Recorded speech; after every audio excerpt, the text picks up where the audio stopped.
नमस्कार दोस्तों, आप देख रहे हैं राज न्यूज़ और मैं हूं रमेश गर्ग।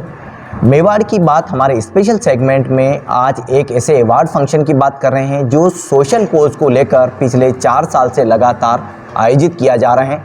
हमारे साथ आज इस फंक्शन को लेकर आशीष नंदन जी हमारे साथ जुड़ेंगे, लेकिन इस अवार्ड को मेवाड़ की धरती पर लगातार आयोजित किया जा रहा है। आज किस तरह का ये अवार्ड फंक्शन रहा है ये जानेंगे। कोविड के बाद मनुष्य जीवन में कई चैलेंज आए हैं, ऐसे में इस अवार्ड को यहाँ आयोजित करना और भी चैलेंज है, लेकिन किस तरह से योद्धा इस अवार्ड फंक्शन में जुड़ रहे हैं, किस तरह से हमारे एनवायरनमेंट के लिए काम कर रहे हैं, ये सभी बात जानते हैं। सर, हमारे स्पेशल सेगमेंट मेवाड़ की बात में आपका बहुत बहुत स्वागत। नमस्कार जी। दूसरी बार हम आपके अवार्ड फंक्शन को अटेंड कर रहे हैं। कितना सफ़र इसका रहा है, क्या संघर्ष रहा है और कैसे ये अवार्ड फंक्शन आप आयोजित करते हैं? देखिए, संघर्ष तो बहुत रहा है। कोई भी काम अगर आप सोचते हैं और वो अच्छे नियत से स्टार्ट होता है तो उसमें संघर्ष तो करना ही पड़ता है। संघर्ष पैसों का भी हो सकता है, टीम मेंबर्स का भी हो सकता है, लेकिन मैं समझता हूँ अगर वो एक कॉमन गोल के लिए हो, एक कॉमन विजन के लिए हो और कॉमन मिशन के लिए हो तो ये कोई संघर्ष मायने नहीं रखता। हमारा विजन है कि देश के कोने कोने से NGOs, individuals, green warriors, green योद्धाज, सस्टेनेबिलिटी चैम्पियंस को हम ढूंढें और इंडिया ग्रीन अवार्ड्स के मंच पर लाएं, जिससे ज़्यादा से ज़्यादा लोगों को प्रोत्साहन प्राप्त हो। देखिए, ये एक अवार्ड शो नहीं है जहाँ पे अवार्ड बेचे जाते हैं। ये एक प्लेटफॉर्म है जो गली से, एनजीओज, पहाड़ों से, मैं आपको एक किस्सा बताना चाहूँगा। हमारे एक डॉक्टर शंभू नौटियाल पहाड़ों से आते हैं जी। उन्होंने 4 दिनों का रास्ता तय करके वो इस अवार्ड शो में आए हैं। क्यों आए हैं वो इसलिए आए कि वो जो गंगा धरोहर मंच के लिए काम कर रहे हैं उनको देख करके ज़्यादा से ज़्यादा लोग उनसे जुड़ पाएँ जी। और ऐसे और भी डॉक्टर शंभू नौटियाल जी हों देश में अलग अलग कोनों पे, जिससे कि पर्यावरण, जैसे कि हमारे professor chief guest professor Chetan Singh Solanki जी ने बताया कि ये जो क्लाइमेट चेंज का प्रॉब्लम है ये सबके लिए है, चाहे वो अमीर हो, गरीब हो, छोटा हो, बड़ा हो, पैसे वाला हो, सबके लिए। और ये दिख रहा है। हम आज एक कार्बन उत्सर्जन करते हैं, वो कार्बन उत्सर्जन हमारे पृथ्वी पर 300 सालों तक रहता है। तो क्या ये पृथ्वी को हम अपने लिए खराब कर रहे हैं? नहीं, ये हम अपने आने वाले जनरेशन्स के लिए खराब कर रहे हैं। ये हम अपने ग्रैंडसन्स, ग्रैंड डॉटर्स, ग्रैंड चिल्ड्रंस के लिए खराब कर रहे हैं। क्या धरोहर ही दे रहे हैं हम उनको? तो ये बात समझने की है। अगर हम उनको एक जीने लायक पृथ्वी भी नहीं दे सकते तो फिर हम क्या ही दे पाएंगे? तो हमसे बड़ा पापी कौन ही होगा। आशीष जी, ये जर्नी बहुत मुश्किल होती है क्योंकि सोशल कोज को इम्प्लीमेंट करना और समाज के लिए एक प्रेरणा के रूप में स्थापित करना बहुत मुश्किल काम होता है। कैसा आप देखते हैं और किस तरह से कारवा जुड़ता गया? देखिए, मैं अगर 1000 लोगों से बातें करता हूँ, 1000 कंपनियों से बातें करता हूँ जी, तो उनमें ये रहता है कि हम अगर अच्छा काम कर रहे हैं तो हमें अवार्ड की क्या ज़रूरत।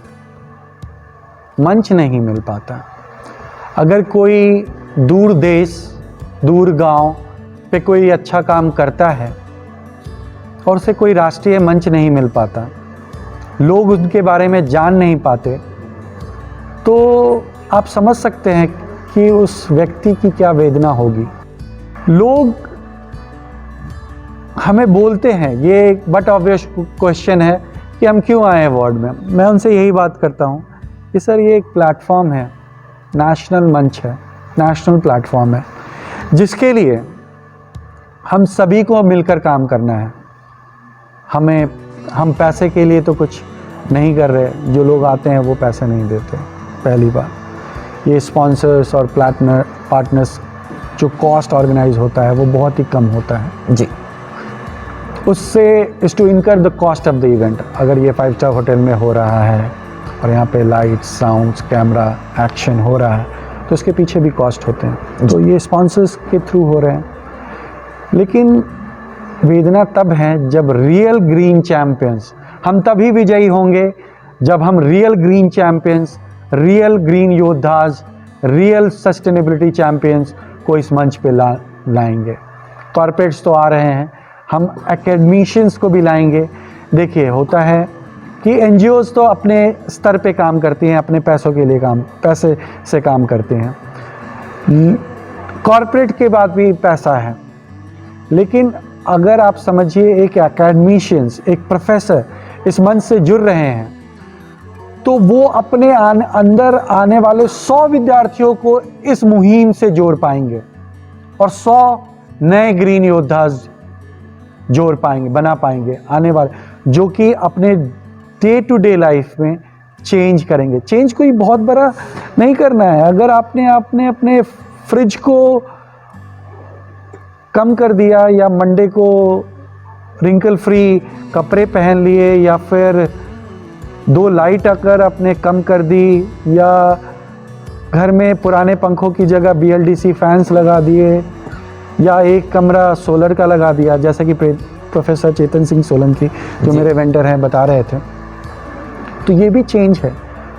पहले हम मिनिमाइज करेंगे, पहले हम अवॉइड करेंगे कार्बन उत्सर्जन के लिए, फिर हम मिनिमाइज करेंगे कि कितना कम कर सकते हैं और फिर जनरेट करेंगे, एनर्जी को जनरेट करेंगे 1/3, 1/3, 1/3।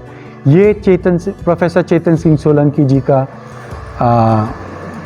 लॉ है और ये मैसेज सभी के लिए है। मैं चाहता हूं कि ये मैसेज लाउड एंड क्लियर आपके माध्यम से ज़्यादा लोग तक पहुंच पाए। आशीष जी, आपने जो योद्धाओं का नाम लिया, आपने पर्यावरण के लिए जो योद्धा वर्ड यूज़ किया और आपने इसको डिस्क्राइब किया।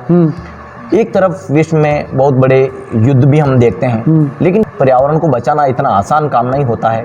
ऐसे में आपके ये योद्धा इसको किस तरह से संरक्षण दे रहे हैं, क्या क्या एक्टिविटी रहती है? देखिए, योद्धा जो कंपनी में है, हेल्थ, सेफ्टी और एनवायरनमेंट टीम में जी, वो नॉलेज शेयरिंग सेशन जो यहाँ पे हुआ है एकेडमिशियन से, वो उनसे सीख करके अपनी कंपनी में इम्प्लीमेंट करेंगे।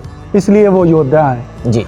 वो योद्धा है जो कार्बन उत्सर्जन को रियल मायने में, जो एक कंपनी होती है वो सबसे ज़्यादा कार्बन उत्सर्जन करती है, कार्बन फुटप्रिंट्स देती है, तो वो पहले तो वो ग्रीन योद्धा है हमारे लिए।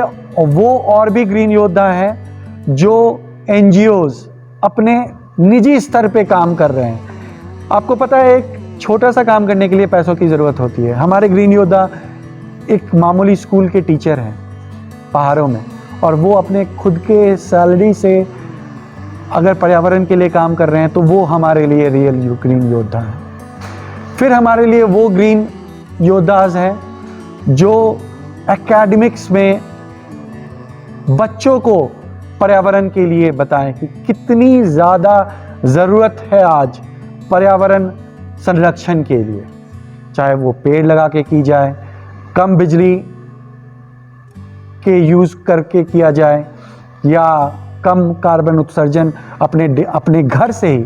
हम हैं, अगर ये क्लाइमेट चेंज का प्रॉब्लम है तो इसके जिम्मेदार गवर्नमेंट नहीं है, कॉरपोरेट नहीं है, इसके जिम्मेदार हम हैं। अगर ऐसी सोच हम बना पाएँ तो हर कोई ग्रीन योद्धा है, हर कोई ग्रीन चैंपियन है, और ये वाकई में सच है।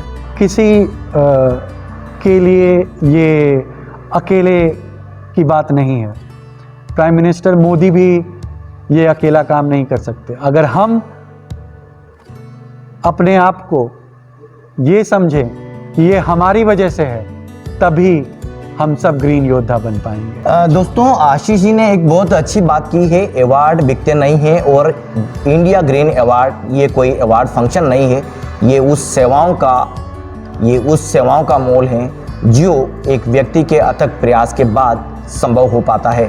एक अहम सवाल, अवार्ड बिकते नहीं हैं, अवार्ड को खरीदे नहीं जाता है और ये अवार्ड तो सेवाओं का अवार्ड है, लेकिन देश में तो अवार्ड को खरीदा जाता है। आजकल अवार्ड के लिए बोली लगाई जाती है, आप क्या कहते हैं? मैं एक ही बात बोलूँगा, अगर खरीद के ही अवार्ड लेना है जी तो दिल्ली में एक बाज़ार है, चावरी बाज़ार, वहाँ जा कर के ट्रॉफियाँ बिकती है, जी अपने नाम छपवाइए और अपने घर में रखिए।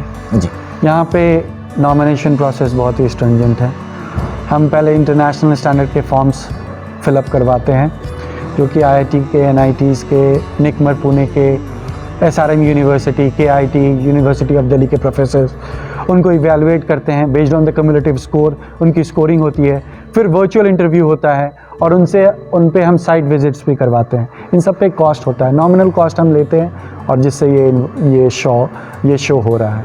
अवार्ड बिकते नहीं हैं। अगर कोई बोलते हैं लाख रुपए मुझे दे दो और ये अवार्ड दे दो, तो मेरी उनका जवाब सेम ही रहेगा, अवार्ड बिकाऊ नहीं है। 2 सवाल और करूँगा आपसे। बिल्कुल। जब किसी पेड़ को कटते हुए आप देखते हैं या ऐसा कोई इन्वायरमेंट हार्म होता है, उस समय मन में किस तरह की तकलीफ, किस तरह की पीड़ा आप देखते हैं? देखिए, ज़रूरी भी है कि जैसे हमारे क्लाइंट हैं, high speed bullet train project बन रही है जी, तो बुलेट ट्रेन प्रोजेक्ट बन रही है तो उनमें हज़ारों की तादाद में पेड़ कटे। हमारा प्रयास क्या था कि बुलेट ट्रेन प्रोजेक्ट को जब वो नॉमिनेट करने आए तो उनसे पूछा गया कि आपने जो पेड़ काटे उसके जगह पे आपने पेड़ लगाए। जब उन्होंने वो साइट के पिक्चर्स हमसे शेयर किए, जी, तभी वो रियल टाइम गूगल अर्थ के पिक्चर्स देख करके हमने उनको अवार्ड दिया है। जी, ठीक है। बहुत खूब। तो कभी कभी कुछ चीज़ पेड़ कटना ज़रूरी है हमारे इंफ्रास्ट्रक्चर ग्रोथ के लिए, लेकिन उसके मुआवजे में बदले में हम अगर पेड़ लगा लेते हैं तो वो, अगर हम हमारे एक इंडिया ग्लेड प्लेटफॉर्म का इतना इन्फ्लुएंस रहा, उन्होंने बताया हमें रियल टाइम, उन्होंने वाकई में पेड़ लगाए। और ये बुलेट ट्रेन प्रोजेक्ट C6 की बात नहीं कहूँ, ये अहमदाबाद मेट्रो की भी बात है, कानपुर मेट्रो की भी बात है, ये बैंगलोर मेट्रो की भी बात है।